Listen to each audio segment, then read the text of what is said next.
Now, Keith, you actually have a culinary degree, is that correct? That's correct. So are you going to be the in-house food critic? You know it. No, Yes. you are? Yep, Okay, yep. okay. Because food is a big part of the travel experience. So what would you say to someone who is a little bit apprehensive about trying different foods? Come there with an open mind. That's what I say. You know, people always get the perspective of, I'm going to another country. I don't know. But take small bites, see if you like it. Then you might end up liking it for something new that you're trying. So that's what I would tell anybody that's want to try something new regarding food. Okay. Yeah. So have you picked up like some new dishes and stuff that you cook for Carol from your travels? Yes, like presentation-wise and different things, how they cut different things, how to keep the knife sharp, and just learning different recipes that I want to try.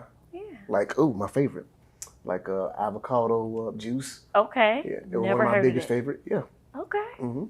Good stuff. All right. So you're looking forward to the food Oh, most definitely. experience. Street food, all that. Yes. Yeah. Okay.